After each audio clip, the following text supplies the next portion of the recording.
Grabing game 1 kaagad sa NBA Finals ang nasaksihan natin as the Indiana Pacers, ganun-ganun lang, inagaw kaagad ang home court advantage sa NBA's number 1 team na Thunder. So isa na namang clutch shot ni Tyrese Haliburton.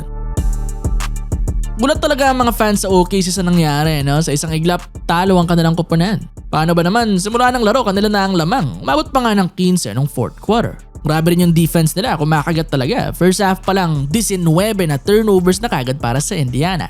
Pero yun nga, kahit na ramdam ang depensa ng OKC, ay mainit pa rin na ng shooting ng Pacers na number 1 naman kasi sa buong playoffs pagdating sa efficiency ron. Kaya nakakip up pa rin sila sa laro. Bawat attempt ng Thunder na umalagwa, nakakabalik sila sa single digit. Tapos yun na, pagdating pa ng fourth, parang ibang-ibang game na napapanood natin kumpara sa first 3 quarters.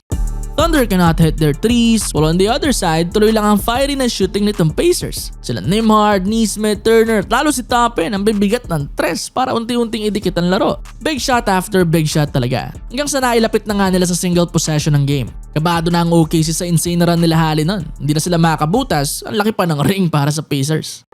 And then next thing we know, less than 20 seconds na lang sa laro, isa na lang ang lamang, sumablay pa si SGA at may chance na ang Pacers to win it. Si Tyrese na naman ang humawak at naipasok nga muli ang isa na namang clutch na basket. For the first time na nakuha nila ang lamang, no? At what a time dahil 0.3 na lamang ang natira at hindi na rin nakakuha ng okay na shot ang Thunder. And just like that, no? Panalo nga ang Indiana Pacers sa Game 1 ng NBA Finals.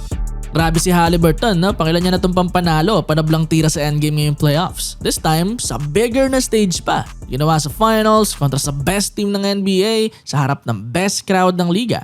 Walang kakaba-kaba, walang hesitation tinira, most important na attempt niya sa game. Unbelievable na performance talaga ang pinakita ni Haliburton nito, no? At ng kanyang buong koponan. At nakakatakot nito para sa OKC, lahat ng series itong Pacers this postseason, nakuha nila ang Game 1. Dalawa pa ron home court ng kalaban kontra Cavs at Knicks. Pangatlo itong kanila. Kaya umpisa pa lang, hindi mo na magugustuhan ng direksyon ng serye dahil pabor nga ito sa story ng Indy. Sobrang bigat na rin ng Game 2 niyan. Hindi na nila pwedeng ibigay yung kilahali dahil kukumpletuhin na yung first 2 games na pattern nila na panalo sa lahat ng series nito sa playoffs. Ilalagay sila nun sa major na disadvantage, no? Kaya kailangan nila makuha ang Game 2.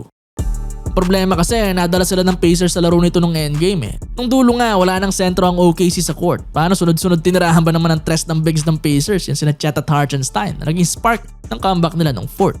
3 minutes na lang nilabas si Turner para sa mainit at si Toppin. Doon na nag-small ball ang Thunder para makasabay sa pace itong Indy. Para makahabol nga sila mabilis sa mga tres nito. Pero nakita nyo naman, di ba, hindi pa rin kinaya. May big 3 kay Nesmith, may big 3 pa kay Nembhard, harap-harapan ni SGA. Tapos yung basket pa para gawing isa na lang ang lamang galing pa sa offensive rebound ni Siakam dahil wala nang sentro sa loob itong Thunder. Then na nga, the rest is history. Miss para kay SGA, game winner para kay Hali. Dinala talaga ng Pacers sa laro nila itong Thunder nung dulo. Sila ang pinag-adjust para makasabay sa laro nila Hali. Na hindi magandang sight dahil yun yung mismong strength na itong Indy na mabilis ang laro at 3-point shooting. Well-deserved na panalo to para sa Indy, no? Napakagandang comeback, napakagandang mga adjustments mula kay Rick Carlisle. After ng messy na first half nila, ang laki ng pinagbago ng second. Mas naalagaan nila ang bola, better na team play, at na-outscore pa nila ang Thunder sa third at fourth quarter. Insane na come from behind na win talaga para sa Indiana Pacers. Going naman sa Game 2, still home court pa rin ng Thunder. Again, must win na yun halos sa kanila. Buti na lang din hindi bago sa kupunan ng Game 1 loss dahil natalo rin sila dyan ng Nuggets na later on, napanalo pa nga nila sa Game 7. Kailangan lang talaga makuha nila ang Game 2. Better na finish din sa endgame, lalo kay SGA, sayang yung final shot niya. At pati na rin yung mga tira ng mga shooters nila. Need din na madala nila ang Pacers sa laro nila na pisikal at limit ang 3-point shooting. Not the other way around na sila ang dinadala, di ba? For the Pacers naman, great win, no? No matter din kung ano magresulta sa Game 2, may tuturing na success kaya ganito sa first 2 games na nakuha nga nila ang home court bago bumalik sa Indiana. Ang gandang start na niya ng serye at even better pa yan kung makuha nga rin nila ang Game 2.